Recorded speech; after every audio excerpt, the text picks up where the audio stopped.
আসসালামু আলাইকুম রহমতুল্লাহি বারাকাতুহু। ইন্টারন্যাশনাল ইসলামী রিসার্চ সেন্টার আমাদের মাদ্রাসা। আমার পিতা মাওলানা আব্দুল কাইয়ুম হাদিস হজরত মাওলানা আব্দুল কাইয়ুম প্রতিষ্ঠা করেছেন 2001 সালে, এবং আমার এরপর থেকে মাদ্রাসা চলতেছিল। কিছুদিন সাময়িক বন্ধ ছিল, বিভিন্ন কারণে আব্বা মারা যায়। এরপর থেকে প্রায় দীর্ঘ 10 বছর সন্ত্রাসী গ্রুপ, দুর্ধর্ষ ডাকাত খুনিরা আমার আরও কিছু লোকের সাথে তারা আঘাত করে আমার এই প্রতিষ্ঠান তারা ভেঙে দিয়েছে। তারা ভেঙে দিয়েছে এবং হামলা করেছে, ভাঙচুর করেছে। এই দেখেন প্রতিষ্ঠানের এই যে জায়গা, এটা প্রতিষ্ঠানের জায়গা এই আছে, এই প্রতিষ্ঠানের জায়গা ছিল, এটা ভেঙেছে। এই যে এখানে 5 শতক জায়গা, এবং এটা হিবা জালদরির মাদ্রাসার জন্যই এখানে উদ্বোধন হয়েছিল। চরমনার লোকজন এসে ইসলাম আন্দোলন তারা এখানে উদ্বোধন করেছিল, এবং মাদ্রাসার এই মাদ্রাসার জায়গাটা নির্ধারণ করা এবং আমার বিভিন্ন কায়দা ছলে বলে কৌশলে মাকে জোরপূর্বক চাপ প্রয়োগ করে মাদ্রাসার জন্য নিয়েছি। গ্রামের সকলে সাক্ষী আছে, সকলে জানে।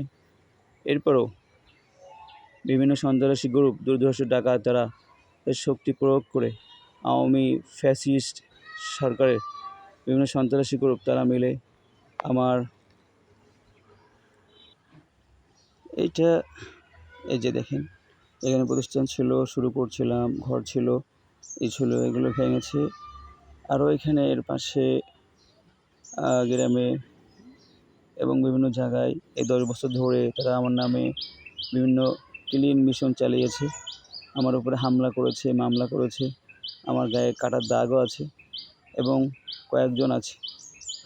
এর মধ্যে সবথেকে গডফাদার হলো আব্দুল আজিজ পাল্লা বাড়ি। এখানে থেকে সে এখানে ঘর জমায় থেকে সন্ত্রাসীদের নিয়ে ঐক্যবদ্ধ আমার উপরে হামলা করেছে। তাছাড়াও রফি, পিতার নাম মকসেদ, আমাদের এই কায়েমকলা ঝিগরগাছা যশোরের বাজার এখানে বাসিন্দা, গরুর দালাল, সেও এর সাথে একত্রতা হয়ে সেও আমার উপরে দা দিয়ে কয়েকবার হামলা করতে গিয়েছে। পাশাপাশি সবথেকে যে টেররিস্ট, সন্ত্রাস, দুর্ধর্ষ ডাকাত খুনি মিজান, সেও এটার মেন, সে দাঁড়িয়ে থেকে এই ভাঙাচোরা, এইগুলো লুটপাট, দখল সে নেতৃত্ব দিয়েছে। তা আমি এর কাছে সমস্ত